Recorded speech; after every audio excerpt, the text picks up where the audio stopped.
Hola, mis amigos, y bienvenidos a Noche UFC. Vamos a describir quién o cuál luchadores gustamos esta semana y así. Vamos. All right. Forward, he says. All right, here we are. We've got, words, Spanish. We're moving forward. Bang. All right, Joshua Van, how are we going through this one, Jackson? Walk us through it. Yeah, so I tend to pretty much just pick these prelim guys based solely on prediction strike value. And I think we're getting a lot of value here for Josh Van, and this is a fighter that I personally like a lot too, just as a prospect. He's super young, and he's $2.39 on Prediction Strike, which is only 18 cents more expensive than Edgar Chairez, and he's about or more than a 2-to-1 favorite in just about every other market. And Shires is a decently well-rounded guy. BJJ is very good. Takedowns are decent. Mostly a striker, though I would say he is hittable. He has a negative striking differential, but he has a really good chin, so it doesn't matter most of the time. He generally comes forward, throws kicks, and boxes before he snatches up a takedown, tries to get the fight to the ground. Um, he was losing in his most recent fight for most of it against Daniel Lacerda, but ended up getting the triangle later in the fight. And Josh Van, a really solid striker, really well-rounded guy, aggressive fighter. Um, Super young, he's constantly improving. Takedown and scramble skills are there, definitely improving as well. He likes to strike more than anything, but like I said, he's good everywhere.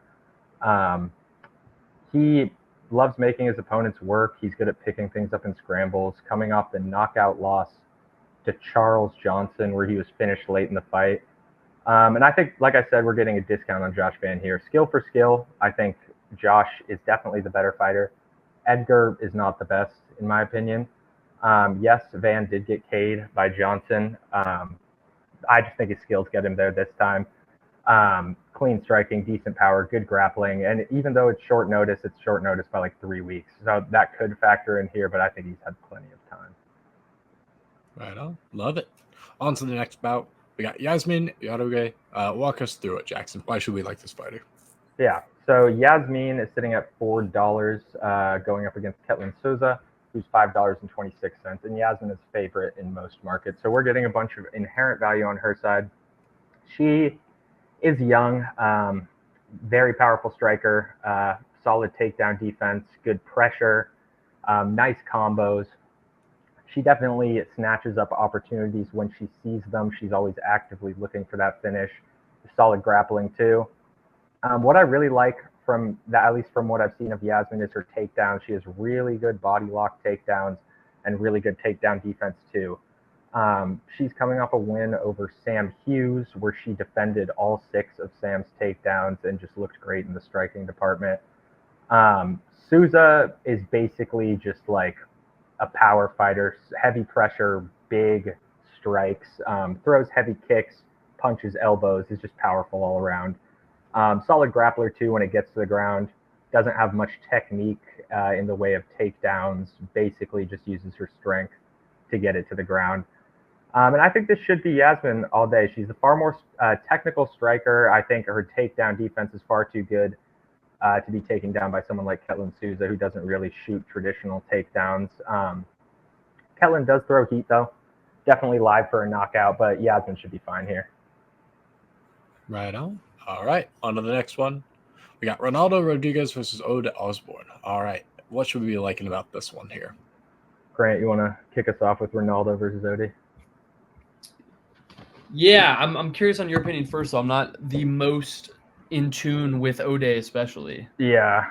Ode is a weird guy. Like, I feel like people are hating that he's on the main card of this one. Like, not good enough to be at this on this Noche UFC card. But I honestly don't mind it just because he's an exciting guy.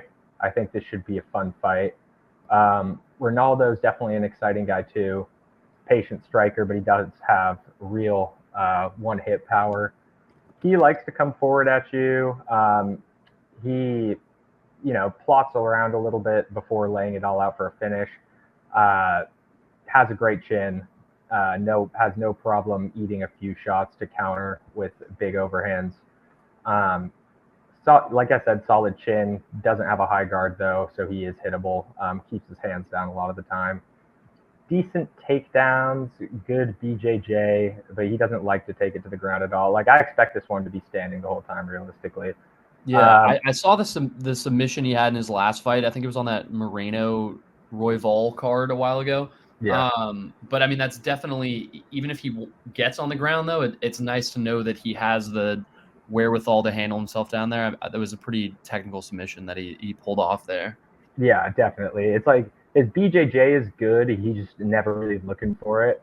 OD, southpaw, likes to keep you on the other side of his jab. He uses range well when he's striking. Obviously, great finishing ability, especially at this weight class. Takedowns in 3 of his 5 UFC wins or fights, coming off back-to-back losses where his takedown defense pretty much just failed him completely. It just wasn't existent. But like I said, like I don't know if that's going to necessarily be as much of a factor here against Ronaldo, who isn't, an all-out wrestler like the last 2 guys Odie has gone up against.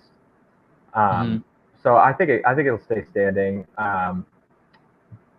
If it goes to the ground, Ronaldo will have the advantage. He has the better BJJ, and I'll take him just because he can win on the ground and the feet. But OD, he's a very good striker. He's live here. He's live, folks. He's live. All right, moving on. Daniel Zellhuber versus Esteban Ribovics. I'll say the Zellhuber name sounds very familiar to me. So walk us through this fight. What should we like about it? Yeah, I mean, he's had 4 fights in the UFC. He's only 25. So definitely a pretty up-and-coming prospect and a Mexican fighter to look out for, certainly. I mean, I don't love the value on PS here, but it aligns pretty much exactly with what you'll see anywhere else. I do favor Zellhuber here in this one for sure. He seems like a guy that's prepared for a fight to go any sort of way. Doesn't have a knockout yet in his UFC career, but was kind of a knockout artist in any competition he took on prior to his fight in the Dana White Contender Series a few years ago. So definitely can get it done there, but also a guy that can really just outpoint his opponent, will throw strikes, can take some top control, and kind of just fight for a decision as well. That's probably how I would see this fight going if I was just picking an exact outcome there. But also a capable wrestler as well. Had an anaconda choke in his second to last fight.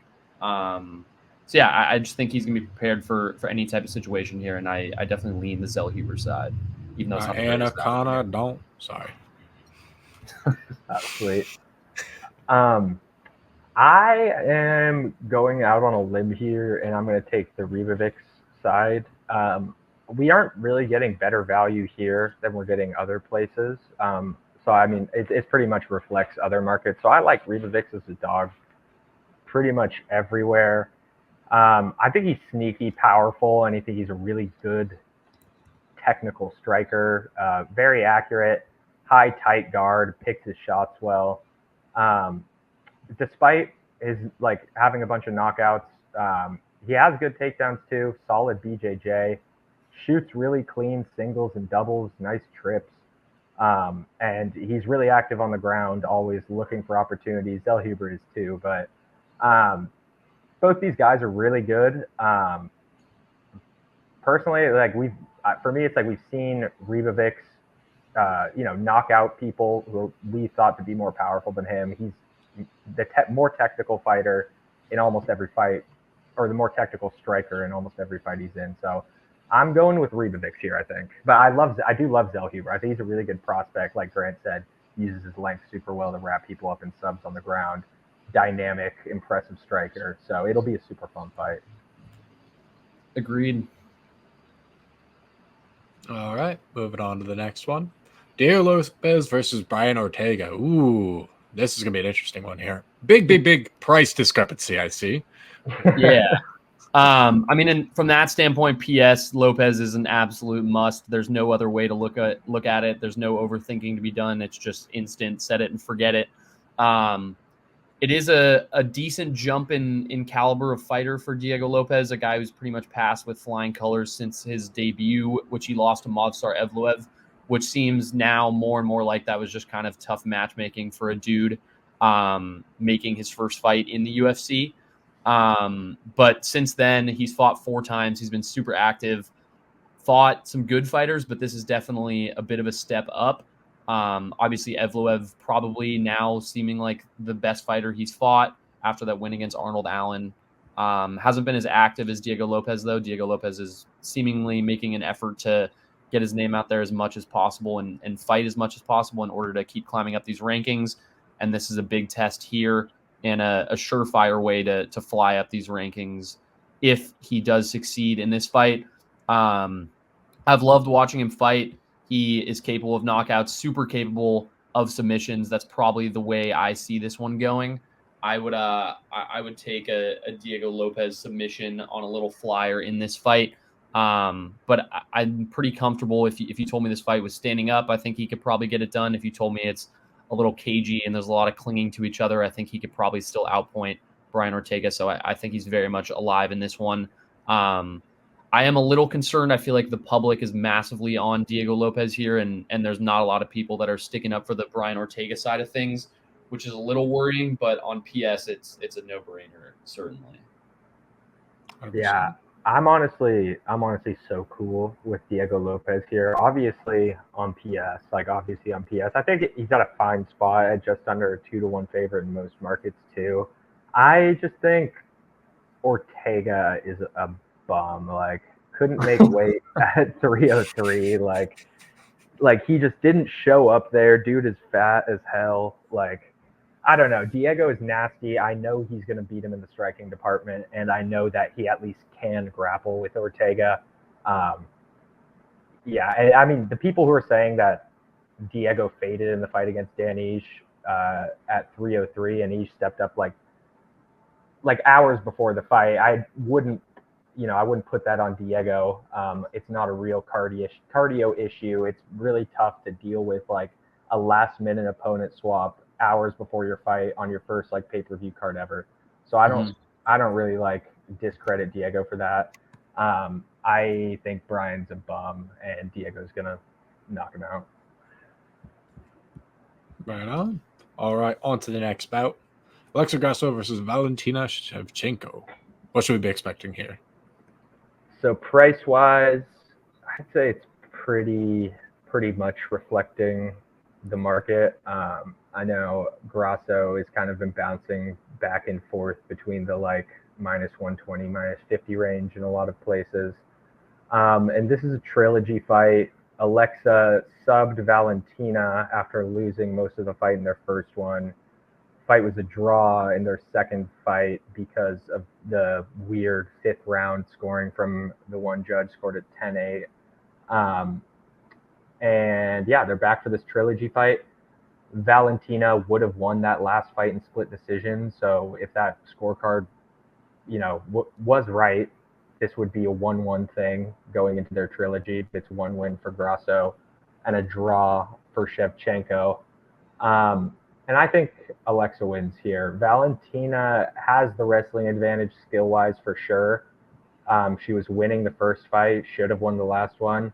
But we just keep seeing improvements, particularly in the wrestling on Alexa's side, fight by fight. And Valentina, her skills aren't improving at this point. She's just getting older. And Alexa was losing the first fight, but in the second, I thought she looked a lot better, even though it technically would have been a win for Valentina. She was winning the striking exchanges, definitely won at least a round in that fight, dropped Valentina. So I think that wrestling gap between the two is tightening over time, and the cardio explosiveness gap is widening in favor of Alexa Grasso as these girls' careers go on. And so I just don't think Valentina takes back her belt here. Everybody coming out of that gym looks so good. She's coached by Diego Lopez. Yeah. All right. Yeah, I agree. It's a weird situation where they've fought each other now 3 times in a row too. It's a trilogy back to back to back, not even just with some breathing room in there, which is interesting because it's hard to see some of that improvement as much when it's just against the same person every time, whereas a different fighter might let you see a different look of kind of how the fight would go. But I tend to agree with everything you're saying though, Jackson. Cool. Yeah, I like Grasso here. All righty. On to the next one. Sean O'Malley versus Merab. All right. How should we be expecting this to go down here? Dude, I'm so torn. I'm just gonna say. I'm gonna say I'm not gonna. I don't know if I'm gonna put any money myself on this one. I've been going back and forth. I think Merab wins. O'Malley is probably the value play here. His price has gotten juiced up, which is good to see because he was severely lacking in that for a while for the last few fights we've covered. I like that he's getting the respect he certainly deserves. Super skilled striker, as skilled as you can find, pretty much across any division. Merab, the pressure is just crazy though at times. I know in that Jan fight he attempted like 49 takedowns in a 5-round fight, and I mean, I just if he can withstand some punches and be able to get through some of those moments, because there definitely will be moments where O'Malley's going to catch him. But I think if Merab can stay composed and keep putting the pressure on and keep shooting those takedowns, it's going to be tough to fight off 49 of them. And I know O'Malley's come a long way in defending some of those takedowns. He's a lot better than when we first saw him in the UFC at doing so. It just feels like that pressure could be too much in this situation. And if Sean doesn't catch Merab with something somewhat early on in the fight, it could just be a situation where Merab is in control of a lot of the rounds and kind of limiting O'Malley's ability to land some of those strikes that are usually his ticket to victory. So I lean Merab here, but I mean, I obviously would be more than happy if O'Malley wins this fight. So yeah, this is a tough one for me because it's like you've got Merab, you can trust him to do exactly what he always does, which is chain wrestle, averages 6.4 takedowns per 15 minutes, and has been doing that for years and years. But it's weird here. Like, I do think there's some things that are working on the Sean side of stuff, like because stylistically, like Merab is not dangerous whatsoever. So he's going to need to have a pretty much flawless fight against Sean all the way through 5 rounds. Whereas the way Sean fights, like he can just catch that one perfect moment, you know, and just win it right there. And that's something Merab can't do. There's also the whole thing with like, you know, Merab having that cut above his eye before the fight, like maybe having a staph infection, like is his cardio going to be affected if he's on antibiotics during the fight? There's that whole thing. But at the same time, we all know an in shape, perfectly healthy Merab like could just make this the most boring fight of all time, rack up control time the entire fight, and win it that way. So I'm also gonna slight lean Merab because with fighters at this caliber, I tend to try to not take too much of like the external stuff we're seeing in the media. I don't like to let it play too much of an effect, especially like when we're a week out of the fight. So I'll lean Merab, but low confidence there. I think it's going to be a super fun fight to watch. Yeah, Merab does kind of have to be perfect in those rounds. It's going to be a lot of like control time and outpointing Sean for sure. The danger you face with that though is Merab could be holding top control on the ground for like 3.5 minutes. They get up, Sean lands like 1 or 2 combos of strikes on the feet, and that can instantly swing around over to O'Malley. Yeah, totally. And you just don't really have to worry about that with Merab. Like he's going to have to be dominant in order to win rounds, and there's not going to be like little flurries of things that are going to be super worrying. So it is a little sketchy when you need a guy to execute a perfect game plan, I guess. But I just feel like the pressure is going to be a lot, and it's probably going to end up being a boring fight. And I'm hoping there's some fireworks and we see Sean land some combos, but yeah, I don't know. My brain is saying Marab probably. Yeah, I'm pretty much exactly on the same page. All right. Well, that's you guys kind of know how to navigate the card now. But yeah, I look forward to watching this card. It's gonna be a fun one. A lot of great fights, a lot of exciting ones. Not really else much to be said except enjoy the fights. Talk to you next time. Subscribe if you haven't already, and of course, and use code. We'll find another fun one for the future. Till next time, peace, y'all. Have a great day. So yeah.